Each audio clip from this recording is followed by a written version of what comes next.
याच्यातून गायकवाडांना मिळालं काय? तर देवेंद्र फडणवीसांनी परत एका वाचाळवीराला पाठीशी घातलं. देवेंद्र फडणवीसांनी याच्या अगोदरच मुख्यमंत्री म्हणून प्रशांत कोरटकरला पाठीशी घातलं, कारण त्यानं शिवरायांची बदनामी केली होती, त्यांच्या नागपूरचा, संघाचा आणि त्यांच्या जातीचा सुद्धा. राहुल सोलापूरकरला देवेंद्र फडणवीसांनी पाठीशी घातलं. राहुल सोलापूरकरने सुद्धा महाराजांची बदनामी केली होती. एक शब्द चकार बोलले नाहीत त्यावेळेस सुद्धा फडणवीस. छिंदमच्या वेळेस बोलले नाहीत, कुठल्याच विषयात बोलले नाहीत. अहो, मागच्या काही दिवसापूर्वी, बरेच दिवस झाले त्याला, शिवाजी महाराजांसोबत मोदी साहेबांची तुलना केली तरी भाजपचा एकही माणूस बोलला नाही. लक्षात ठेवा. आता सुद्धा त्यांच्याच सहयोगी पक्षाचा आमदार ज्यावेळेस लोकप्रतिनिधी आहे, सर्वसामान्य माणसाला, गरीबाला धमकी देतात, फडणवीस साहेब काहीच बोलणार नाही. शिवाजी कोण होता या पुस्तकावर आमदार संजय गायकवाड भडकले. त्यांचा इतका संताप अनावर झाला. मी जरा शोध घेतला, यांचं शिक्षण किती आहे, यांना राग का आला, पुस्तक सगळं वाचलं का? तर 9वी नापास माणूस पुस्तकाची एक ओळ पण वाचली नाही, यांना राग आला. पण त्यांनी ज्या भाषेत धमकी दिली त्या प्रकाशकाला, जीवे मारण्याची धमकी, अरबांच्या भाषेत शिवीगाळ, आणि एवढे करून शिवाजी महाराजांविषयी सुद्धा तो माणूस बोलताना अपशब्द बोलून गेला. ज्या छत्रपती शिवाजी महाराजांच्या प्रेमापोटी आमदार गायकवाडांनी फोन केला, त्याच गायकवाडांनी शिवरायांची बदनामी केली. हा विरोधाभास नाहीये का? बरं, सगळ्यात महत्वाचं, याच्यातून गायकवाडांना मिळालं काय? तर देवेंद्र फडणवीसांनी परत एका वाचाळवीराला पाठीशी घातलं. देवेंद्र फडणवीसांनी याच्या अगोदरच मुख्यमंत्री म्हणून प्रशांत कोरटकरला पाठीशी घातलं, कारण त्यानं शिवरायांची बदनामी केली होती, त्यांच्या नागपूरचा, संघाचा आणि त्यांच्या जातीचा सुद्धा. राहुल सोलापूरकरला देवेंद्र फडणवीसांनी पाठीशी घातलं. राहुल सोलापूरकरने सुद्धा महाराजांची बदनामी केली होती. एक शब्द चकार बोलले नाहीत त्यावेळेस सुद्धा फडणवीस. छिंदमच्या वेळेस बोलले नाहीत, कुठल्याच विषयात बोलले नाहीत. अहो, मागच्या काही दिवसापूर्वी, बरेच दिवस झाले त्याला, शिवाजी महाराजांसोबत मोदी साहेबांची तुलना केली तरी भाजपचा एकही माणूस बोलला नाही. लक्षात ठेवा. आता सुद्धा त्यांच्याच सहयोगी पक्षाचा आमदार ज्यावेळेस लोकप्रतिनिधी आहे, सर्वसामान्य माणसाला, गरीबाला धमकी देतात, फडणवीस साहेब काहीच बोलणार नाही. महाराष्ट्र अशाने ना उसळल्याशिवाय राहणार नाही. आणि एक गोष्ट लक्षात ठेवा,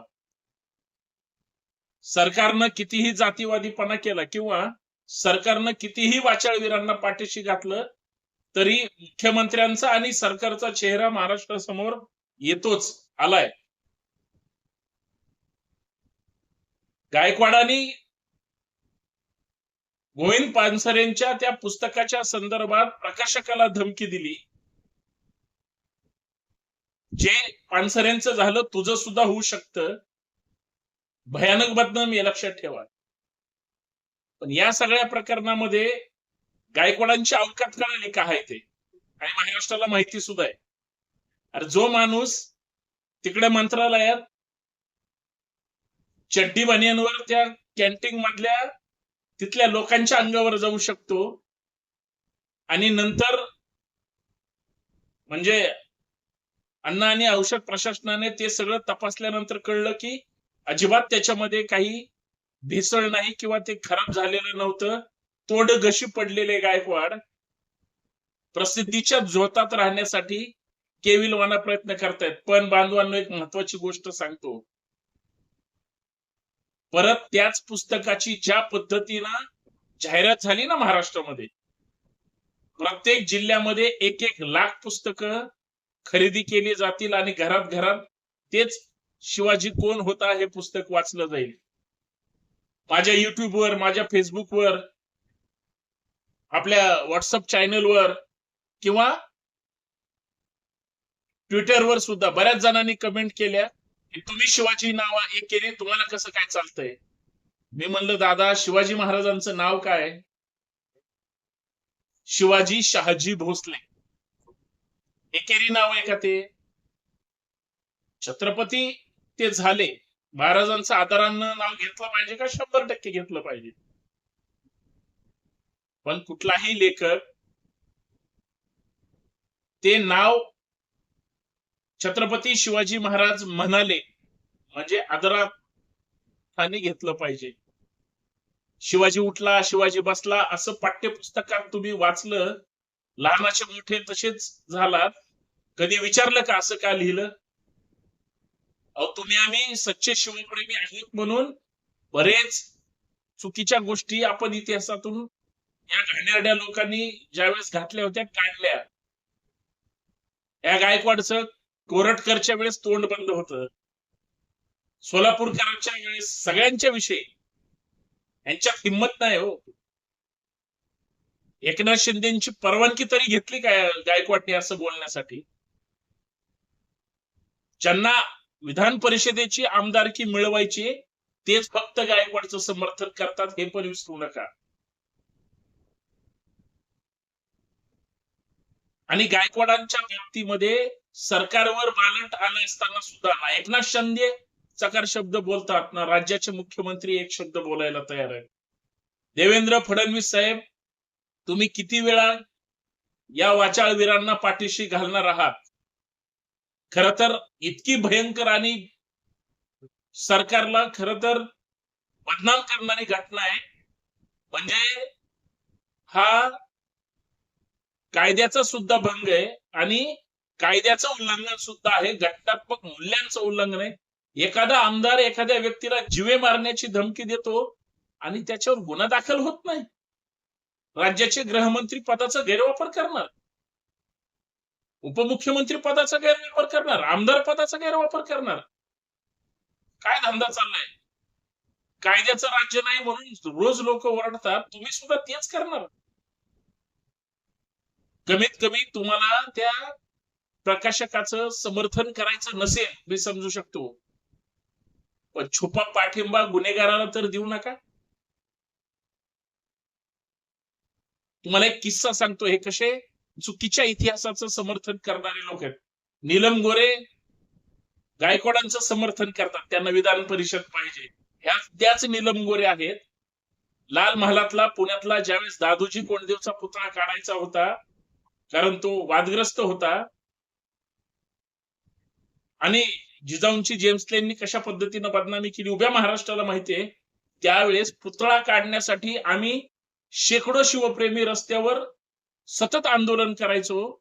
त्यावेळेस यात नीलम गोरे दादू कोंडदेवच्या समर्थनार्थ असायच्या आणि ज्यावेळेस पुतळा काढला त्यावेळेस रडल्या हो ह्या. एवढं यांचं दादू कोंडदेववर प्रेम होतं. हे शिवाजी महाराजांच्या बाजूने कालही नव्हते, आजही नाहीत, उद्या पण नसतील. ह्यांना फक्त सोयीचं त्यांचं राजकारण बघायचंय आणि आता परत विधान परिषद पाहिजे ना, म्हणून त्यांची केविलवाणी अवस्था झाली. मला त्याच्याबद्दल पण बोलायचं नाही, पण तुम्ही चुकीच्या लोकांचं समर्थन करताय याचं वाईट वाटतं. बघा, ज्यावेळेस तुमच्या एखाद्या कार्यकर्त्याला किंवा इतर कोणाला जर तुम्ही धमकी देण्याचा प्रयत्न केला, तुमच्यावर सगळे जर आले ना, तो गरीब आहे म्हणून त्याच्या मागे कुणी नसेल. तुम्हाला सव्वा शेर ज्यावेळेस भेटेल ना, त्यावेळेस गायकवाडच काय, कुणीही सरकारमधले असू द्या, कायदा तुम्हाला सुट्टी नाही देणार. आणि सगळ्यात महत्वाचं, अगोदर पुस्तक वाचावं गायकवाड साहेब, गोरे मॅडम किंवा सगळ्या सत्ताधाऱ्यांनी. खरा इतिहास समजून घ्या. बाकी तुम्हाला काय स्वीकारायचंय, काय हे करायचं तुमचं तुम्हाला बघा. 30 वर्षापूर्वीचं पुस्तक तुम्हाला आता झोंबतंय, कारण तुम्हाला पुस्तकच वाचायचे नाही, पुस्तकच तुमच्या समोर कधी आलं नाही, तर तुम्ही पुस्तक कसे वाचणार? बर, हे गायकवाड महाशय बुलढाणा जिल्ह्यातून येतात, तिथलं प्रतिनिधित्व करतात. त्यांच्याच मतदारसंघात राष्ट्रमाता राजमाता जिजाऊंचं माहेर आहे, सिंदखेड राजा, जिजाऊंचं जन्मस्थान. मातृतीर्थ सिंदखेड राजाच्या त्या मतदारसंघातले, त्या भागातले आमदार स्वतःला नातेवाईक आणि मराठा म्हणून घेतात. खऱ्या इतिहासाचं समर्थन करायचं सोडून खोट्या आणि चुकीच्या कळपामध्ये जाता. मी तर म्हणतो त्या गायकवाडांनी, त्यांना ज्यांनी पुस्तक दिलं ना, त्याचं त्यांनी तोंड सुद्धा हाणलं असेल. कारण ज्यांनी मुद्दा क्रिएट केला तो तर गप्प बसला पडद्याच्या मागे, तोंड घशी ह्यांना पाडलं. आणि हे काय गुडघ्यात मेंदू ह्यांचा काय डोक्यात नाहीच आहे. आणि या सगळ्या लोकांना मुख्यमंत्री पाठीशी घालतात, याचं अत्यंत दुर्दैव वाटतं. म्हणजे मला दुर्दैव यासाठी सुद्धा म्हणजे सारखं सारखं माझ्या समोर मनात विचार येतो. हे अख्खा दिवसभर वाट पाहत होतो मुख्यमंत्री काहीतरी कारवाई करतील. मुख्यमंत्र्यांनी कारवाई केली नाही, हे सगळ्यात मोठं दुर्दैव आहे महाराष्ट्राचं. आणि मुख्यमंत्री असं करून चालणार नाही, हे लक्षात ठेवा. शिवप्रेमी जोपर्यंत शांत आहेत किंवा जोपर्यंत गायकवाडाचं ते नाटक पाहतायत तोपर्यंत पाहतील. नंतर गायकवाडांच्या तिथं जाऊन सुद्धा पुस्तकं वाचत बसतीलच ना. पण हे फडणवीसांचं सरकार कुठल्या विचारधारेचे कुणाला पाठीशी घालतंय याच्यावर फक्त महाराष्ट्रानं लक्ष ठेवलं पाहिजे. काय तेवढंच, बाकी तुमचं तुम्ही बघा काय करायचं ते. पण हे वाईट आहे. गायकवाडांवर खरं तर कारवाई झालीच पाहिजे, हा उभा महाराष्ट्र म्हणतोय. गायकवाडाची मतदारसंघातली सुद्धा माणसं म्हणतील, फक्त ते बोलत नाहीत, याचं दुर्दैव आहे.